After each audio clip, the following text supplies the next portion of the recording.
Subscribe करिए hi-fi study channel को, bell icon को प्रेस कीजिए लेटेस्ट वीडियो अपडेट सबसे पहले पाने के लिए।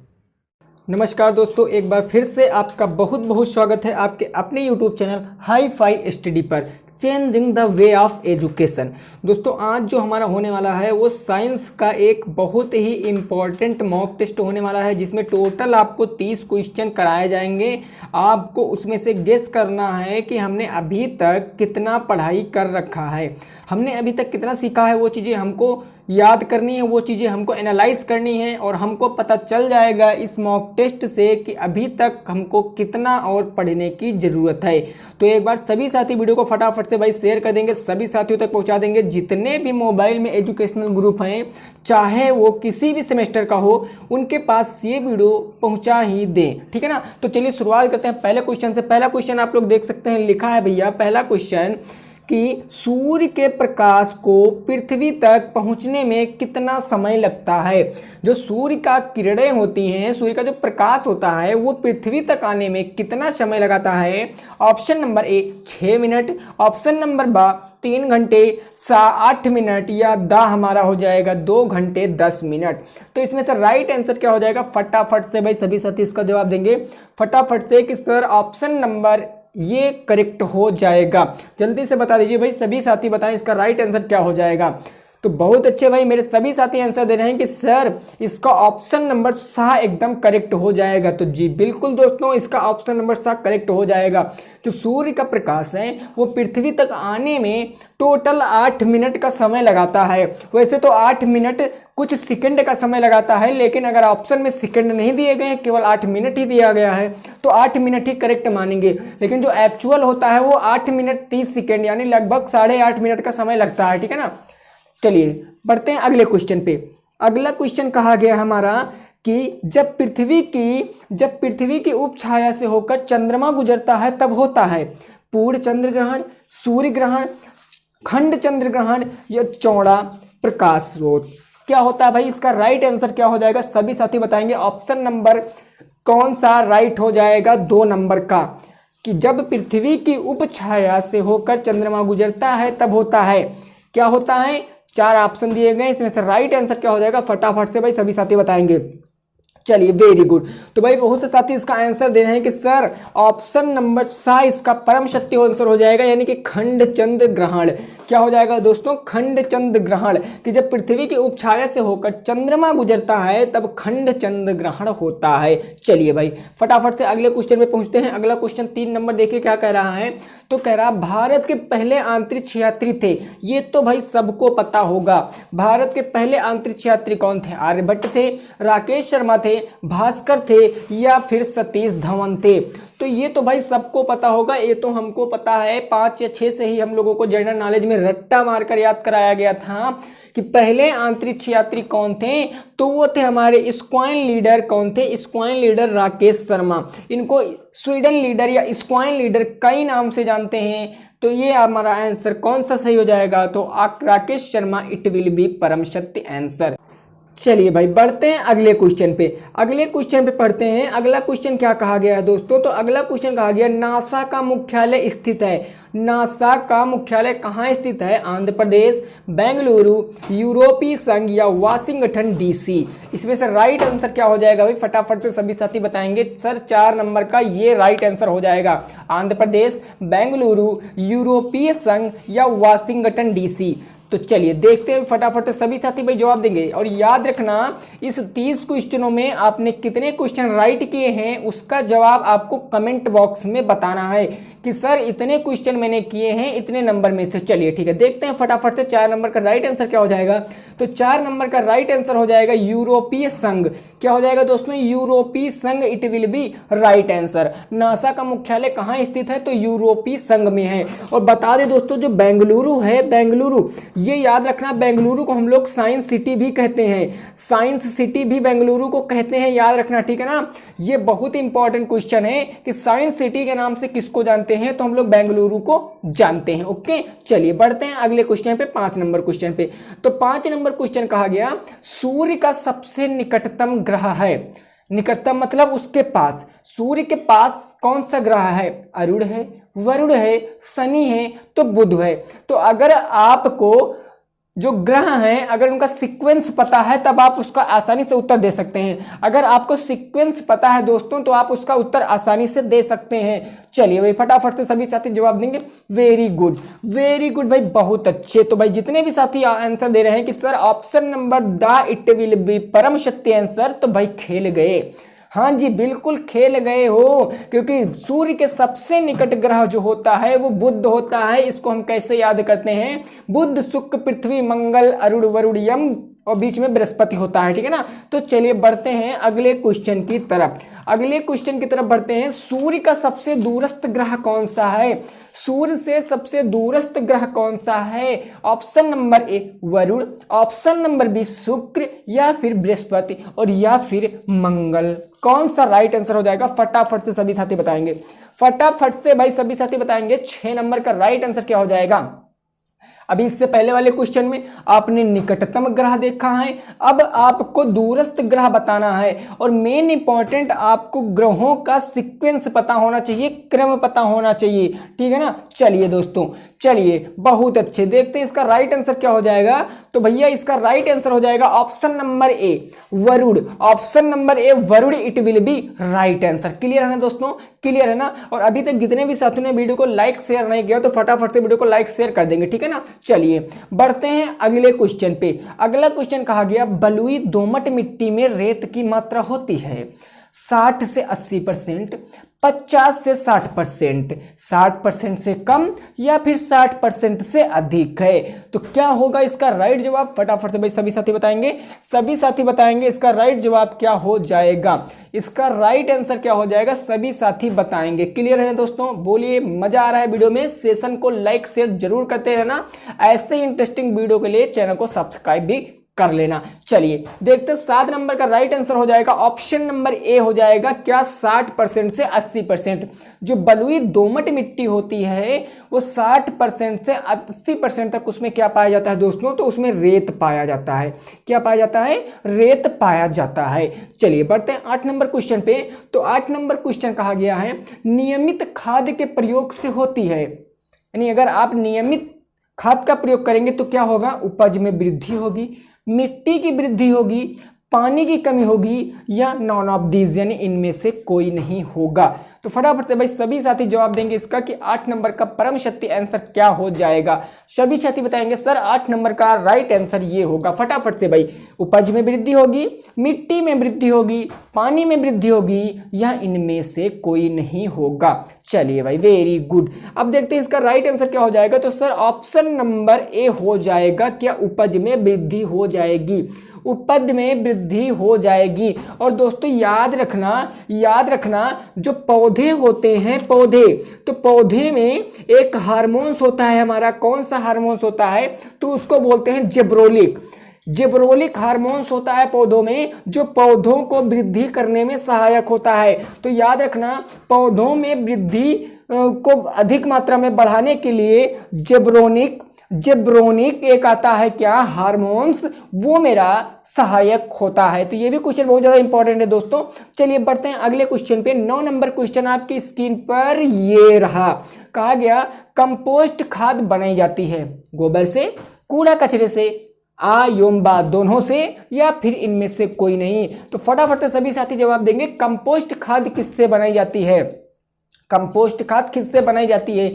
ये तो भाई जितने लोगों के घर में खेती होती होगी, जितने लोगों के पिताजी या फिर वो कुछ भी अगर वो खेती करते हैं, खेती के मामले में कुछ भी जानते हैं, तो उनको डीपली ज्ञान होगा कि ये कंपोस्ट खाद क्या होती है और किससे बनाई जाती है, ठीक है ना। चलिए फटाफट से भाई सभी साथी जवाब देंगे। वेरी गुड भाई, खेल रहे हो भाई, कतई गर्दा काट दे रहे हो। Very good. चलिए देखते हैं 9 नंबर का राइट आंसर हो जाएगा भाई ऑप्शन नंबर सा, क्योंकि जो कंपोस्ट खाद होती है दोस्तों वो गोबर से भी बनाई जाती है, कूड़ा कचरे से भी बनाई जाती है। आप लोगों को पता होगा कि एक बड़े से बड़े प्लांट लगाए जाते हैं गाँवों में, जिसमें हम लोग क्या करते हैं घर का जितना कूड़ा कचरा होता है और जो हमारे पशुओं का मल मूत्र होता है वो सब उसी में जाता जाता है और वहां से हम लोग कंपोस्ट खाद बनाते हैं, जिसको खेतों में डालकर नाइट्रोजन की मात्रा को अधिक मात्रा में बढ़ा सकते हैं। क्लियर ना दोस्तों?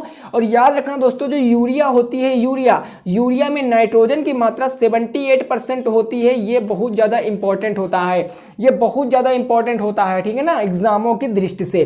चलिए भाई बढ़ते हैं अगले क्वेश्चन की तरफ। अगला क्वेश्चन कहा गया, नाइट्रोजन उर्वरक से पौधे बढ़ते हैं अतिशीघ्र गति से, धीमी गति से, या बढ़ते ही नहीं हैं, या इनमें से सभी। बताइए इसमें राइट आंसर क्या हो जाएगा कि जब नाइट्रोजन का छिड़काव हम लोग पौधों में करते हैं या नाइट्रोजन खाद पौधों में उड़ेलते हैं तो वहां पर अतिशीघ्र गति से वो बढ़ते हैं, धीमी गति से बढ़ते हैं, या बढ़ते ही नहीं हैं, या इनमें से सभी।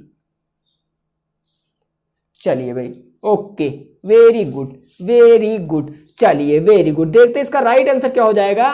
तो जब नाइट्रोजन के छिड़काव भैया करते हैं तो अतिशीघ्र गति करते हैं। आपको पता होगा कि जब मेंथा की फसल में या किसी फसल में पौधों में क्या होता है, रोग लग जाता है, या मेंथा की फसल ले लीजिए, मेंथा की फसल में जब रोग लग जाता है तो वो क्या होता है, पौधे जो होते हैं वो सूखने लगते हैं, पत्तियों में एक जंग वाला रोग लग जाता है। तब हम लोगों को क्या सुझाव दिया जाता है, जब हम किसी बीज भंडार की दुकान पे जाते हैं तो वो हमको बताते हैं जेब्रोलिक का छिड़काव करिए, क्योंकि जेब्रोलिक में क्या होता है, हार्मोन्स होता है और वो क्या करता है, उसमें नाइट्रोजन होता है। नाइट्रोजन क्या करता है, पौधों को अतिशीघ्र मात्रा में बढ़ा देता है। तो जितने भी दोस्तों का आंसर ऑप्शन नंबर ए आ रहा है भाई, खेल रहे हो, और जिनका ऑप्शन ए नहीं आ रहा है भाई, बहुत लंबा वाला चालान कटेगा, ठीक है ना। हाँ, तो बिल्कुल हेलमेट उलमेट लगा के चलिए, मास्क वगैरह। क्लियर? चलिए बढ़ते अगले क्वेश्चन पे।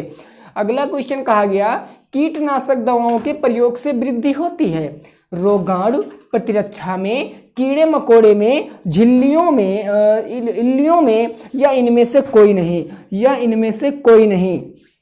चलिए फटाफट से सभी साथी जवाब देंगे। ऑप्शन नंबर कौन सा परम सत्य आंसर हो जाएगा? वेरी गुड भाई, वेरी गुड, बहुत जबरदस्त खेल रहे हो भाई, बहुत जबरदस्त खेल रहे हो। पेपर की क्या बिसात जो तुम्हारे सामने टिक पाए। वेरी गुड, एग्जामिनर भी याद रखेगा भाई कि इतने दिन में बच्चों ने कर दिखाया है। Very good, very good. चलिए भाई, तो 11 नंबर का कौन सा ऑप्शन सही हो जाएगा? तो option number A it will be right answer. क्या? रोगाणु प्रतिरोधों में जो कीटनाशक दवाएं होती हैं, जब रोग लग जाते हैं तो भैया उनको हम क्या करते हैं, छिड़काव ही तो करते हैं कि रोग ना लगे। हाँ, बात करते हो। चलिए बढ़ते अगले क्वेश्चन पे। अगला क्वेश्चन जो हो जाएगा हमारा 12 नंबर, क्या कह रहा है, खरीफ की फसल है गेहूं, मटर, चना या फिर धान। ये तो बहुत सा आसान क्वेश्चन है, 6 से पढ़कर आए हो। रबी, खरीफ, जायद की फसल कौन कौन सी होती हैं? तो फटाफट से सभी साथी बताएंगे कि गेहूं है, मटर है, चना है, या धान है। वेरी गुड, बहुत शानदार, बहुत जबरदस्त, वेरी गुड, वेरी गुड। चलिए भाई, चलिए, ओके। चलिए, तो जितने भी साथी भैया ऑप्शन नंबर द आंसर दे रहे हैं धान, वो भैया खेल रहे हैं। Option number the it will be right answer, it will be right answer. और आपको पता होगा इस समय किसकी फसल कट रही है? तो भैया खरीफ की फसल कट रही है, धान की कटाई चल रही, मतलब खरीफ की फसल कट रही है। अब इसके बाद क्या बोया जाएगा? गेहूं बोया जाएगा, मटर बोया जाएगा, चना बोया जाएगा, ठीक है ना। चलिए बढ़ते हैं अगले क्वेश्चन पे। 13 नंबर क्वेश्चन कह रहा है, हैरो खेत से क्या निकालने के काम आता है? खरपतवार, मिट्टी, पानी, या उपरोक्त सभी। Harrow, very good. तो जितने भी साथी खेती से जुड़े हैं, फील्ड से जुड़े हैं, जो वर्क करते हैं फील्ड का, उनको बहुत डीपली ज्ञान होगा इन चीज़ों के बारे में। इसीलिए कहते हैं भैया कि आप लोग जब कभी टाइम मिले तो अपने पिताजी के कामों में अपना हाथ जरूर बटाएं, क्योंकि सभी तो अभी जब तक आप प्रैक्टिकली नहीं समझोगे तब तक आपको समझ में नहीं आ जाएगा। तो हैरो जितने लोगों को पता होगा वो लोग तो आंसर फटाफट से दे रहे हैं कि सर इसका राइट आंसर ऑप्शन नंबर ए हो जाएगा, मतलब खरपतवारों को निकालते हैं भैया। हैरो क्या होता है, हम लोग देखिए, एक मैं आपको बात बता दूं, एक शब्द आता है आपका ढैंचा।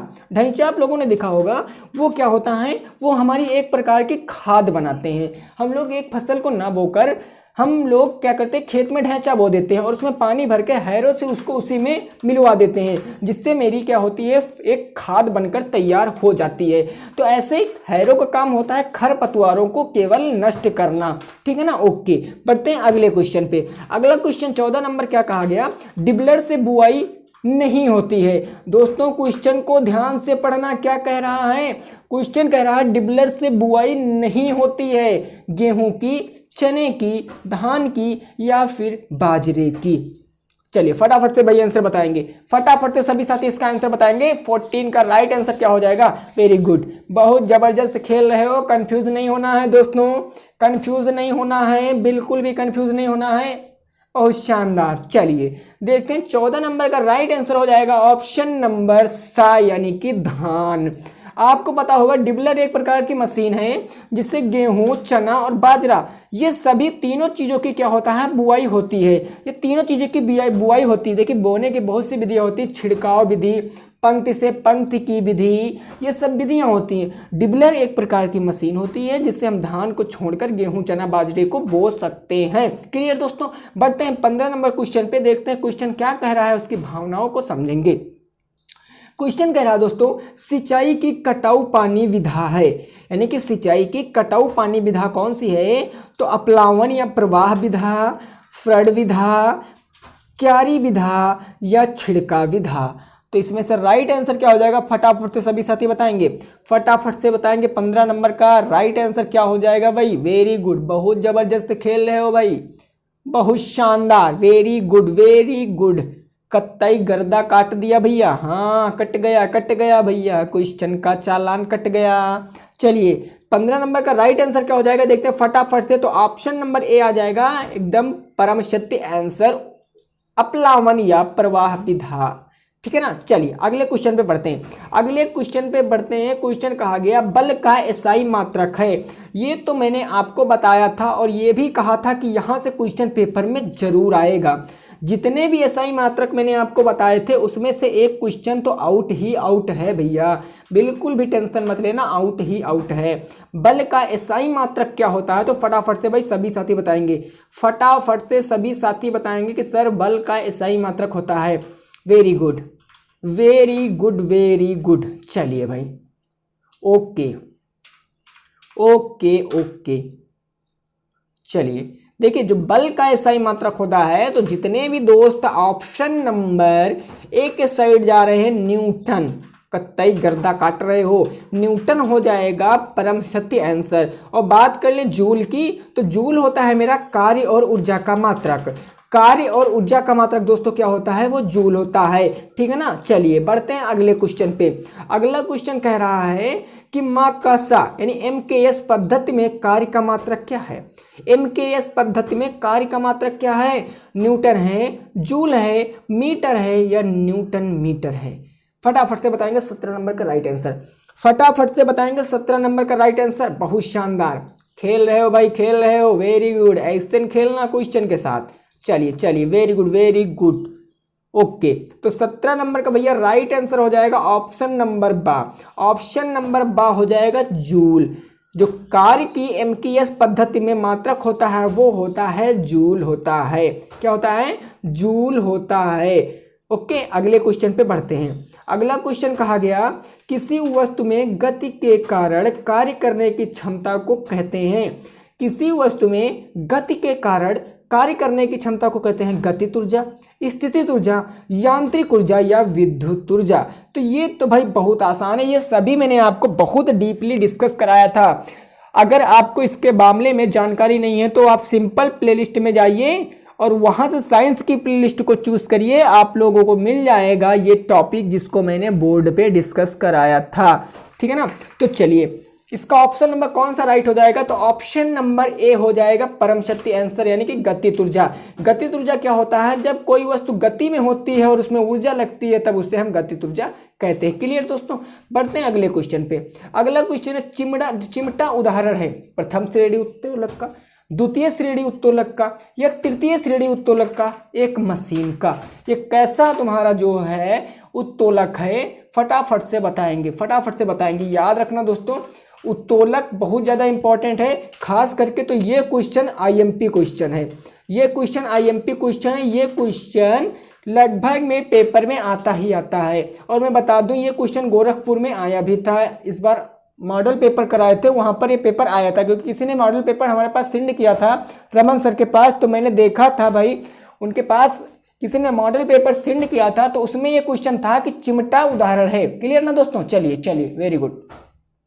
तो जितने भी साथी आंसर दे रहे हैं कि सर ऑप्शन नंबर 7 इस क्वेश्चन का राइट आंसर हो जाएगा, तो वेरी गुड। तृतीय श्रेणी का उत्तोलक होता है मेरा चिमटा। चिमटा जो होता है वो तृतीय श्रेणी का उत्तोलक होता है। बढ़ते हैं दोस्तों अगले क्वेश्चन पे। 20 नंबर क्वेश्चन पे कहा गया है पुनः प्राप्त होने वाली ऊर्जा का स्रोत है, यानी कि नवीकरणीय ऊर्जा का स्रोत कौन सा है? तो ज्वार भाटा की ऊर्जा, प्राकृतिक गैस, कोयला या फिर पेट्रोलियम।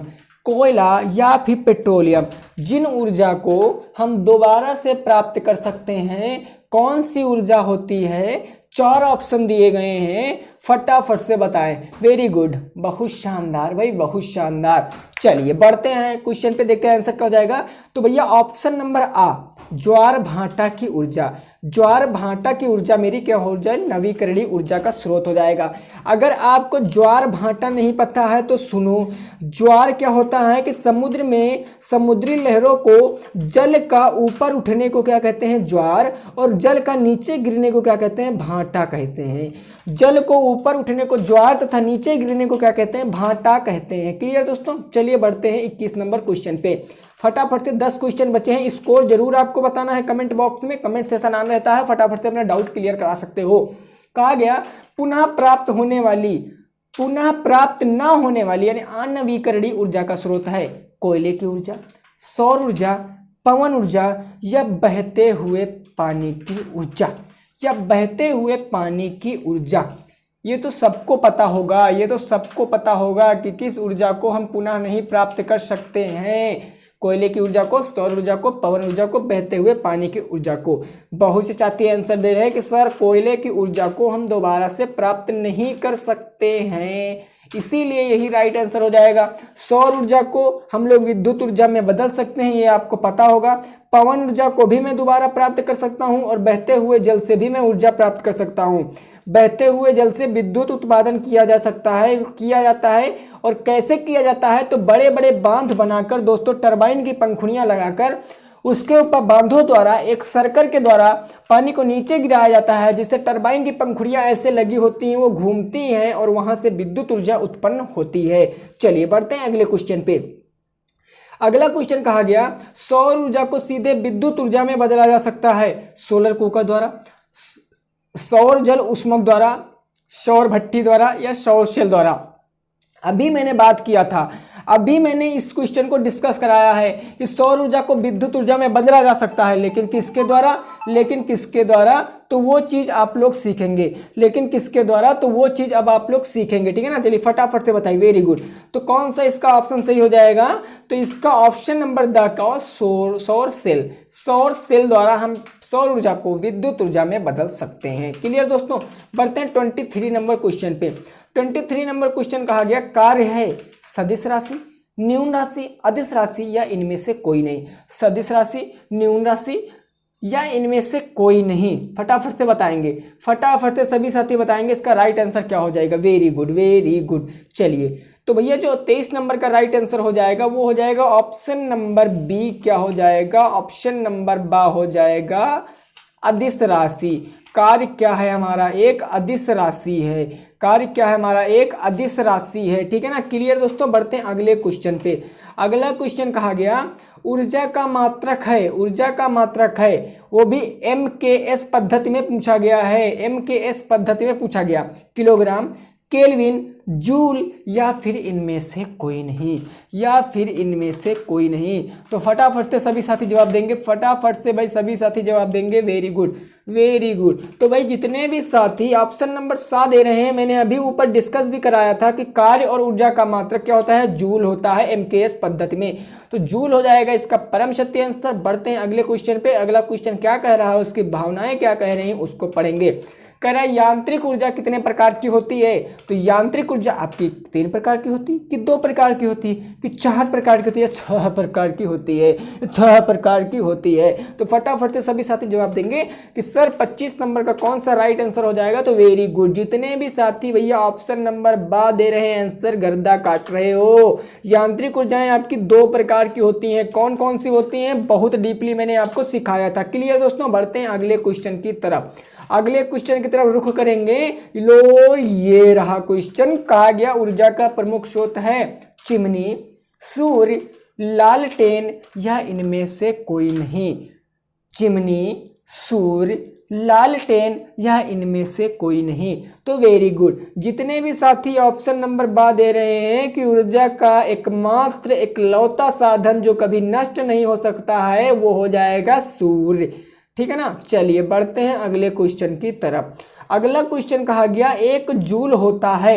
1 जूल किसके बराबर होता है, न्यूटन गुणे 1 मीटर, या 1 न्यूटन गुणे 1 मीटर, या 1 न्यूटन गुणे 1 मीटर, और या फिर 1 मीटर गुणे 1 न्यूटन, 1 मीटर गुणे 1 सेकेंड। तो अब बताइए इसका राइट आंसर क्या हो जाएगा। 27 का परम सत्य आंसर क्या हो जाएगा। वेरी गुड, तो जितने भी साथी ऑप्शन नंबर ए दे रहे हैं न्यूटन गुणे 1 मीटर, इट विल बी परम सत्य आंसर। क्लियर दोस्तों, ओके क्लियर है ना। और याद रखना ये पीडीएफ आपको टेलीग्राम पे प्रोवाइड करा दी जाएगी। तो जितने भी साथियों ने अभी तक टेलीग्राम चैनल को ज्वाइन नहीं किया है तो सिंपल वो टेलीग्राम पे सर्च करेंगे हाई-फाई स्टडी 94 बिना किसी स्पेस के साथ, और चैनल को ज्वाइन कर लेंगे क्योंकि वहां पर पीडीएफ और आगे आने वाली वीडियो की नोटिफिकेशन पहले ही दे दी जाती है। क्लियर, पढ़ते हैं अगले क्वेश्चन पे। 28 नंबर क्वेश्चन कहा गया निम्न में से सरल मशीन है पहिया, घिरनी, पेंच या ये सभी। सरल मशीन क्या हो जाएगी फटाफट से। Very good, very good, okay okay, वाह भाई वाह, वाह भाई वाह, गर्दा काटते हो भाई, गर्दा काटते हो। तो इसका राइट आंसर क्या हो जाएगा, इसका राइट आंसर हो जाएगा ऑप्शन नंबर द। ये सभी सरल मशीनें पहिया, घिरनी, पेंच, इनको हम हाथ से काम कर सकते हैं। तो ये हमारी क्या हो जाएंगी, सभी आंसर परम सत्य आंसर हो जाएगा option number the, it will be right answer. चलिए बढ़ते हैं अपने सेकंड लास्ट क्वेश्चन पे। तो सेकंड लास्ट क्वेश्चन कहा गया है सीढ़ी किस प्रकार का उत्तोलक है। सीढ़ी किस प्रकार का उत्तोलक है, प्रथम, द्वितीय, तृतीय या इनमें से कोई नहीं। प्रथम, द्वितीय, तृतीय या इनमें से कोई नहीं है। तो फटाफट से बताएंगे इसमें राइट आंसर क्या हो जाएगा। तो वेरी गुड भाई, जितने भी साथी ऑप्शन नंबर 7 दे रहे हैं तृतीय, गर्दा काट रहे हैं। तृतीय हो जाएगा मेरा परम सत्य आंसर। अब लास्ट क्वेश्चन पे पहुंचने से पहले दोस्तों आप लोगों को एक बार फिर से मैं सचेत कर दूं कि जितने भी साथियों ने अभी तक वीडियो को लाइक नहीं किया तो प्लीज़ भाई आपका लाइक हमारे लिए बहुत ज़्यादा इंपॉर्टेंट होता है। आपके लाइक के लिए हम लोग ही वीडियो बनाते हैं, बाकी मेरा कोई भी ऐसा मकसद नहीं है कि आपके लिए वीडियो बनाकर हम कोई कमाई कर सकें। तो फटाफट से भाई वीडियो को लाइक शेयर कर देंगे, और चैनल को अगर सब्सक्राइब नहीं किए हैं तो चैनल को भी सब्सक्राइब कर लेंगे। बढ़ते हैं लास्ट क्वेश्चन पे। ये रहा आप लोगों की स्क्रीन पे पूरा 30 नंबर क्वेश्चन। सरल मशीन है मोटरसाइकिल, सिलाई मशीन, घिरनी या उपरोक्त सभी। मोटरसाइकिल, सिलाई मशीन, घिरनी या उपरोक्त सभी। सरल मशीन का उदाहरण अभी ऊपर एक क्वेश्चन आया था, ये क्वेश्चन भी आ गया है। तो इसका जवाब तो भाई फटाफट से सभी साथी दे सकते हो, फटाफट से सभी साथी इसका जवाब दे सकते हो। Very good, very good. तो जितने भी साथी ऑप्शन नंबर शाह दे रहे हैं घिरनी, इट विल बी परम सत्य आंसर। ऑप्शन नंबर सी को लॉक किया जाए सर, ऑप्शन नंबर सी घिरनी हो जाएगा मेरा परम सत्य आंसर। तो आशा करते हैं दोस्तों आपको ये सब समझ में आ गया होगा, और अगर समझ में आया है और डीएलएड में अगर आप किसी भी सेमेस्टर में हो तो आप हमारे चैनल को सब्सक्राइब कर सकते हैं। आपको यहाँ पर सभी क्लासें फ्री दी जाती हैं, कोई पेड क्लासें नहीं है। हमारा ऐसा कोई मकसद नहीं है कि आपको वीडियो देखकर आपसे पैसे ऐंठना, बिल्कुल भी ऐसा कोई मकसद नहीं है। मेरा केवल उद्देश्य है आपको अच्छी शिक्षा देना और आपको सटीक मंजिल तक पहुँचाना। तो आशा करते हैं आपको वीडियो पसंद आई होगी। अगर वीडियो पसंद आई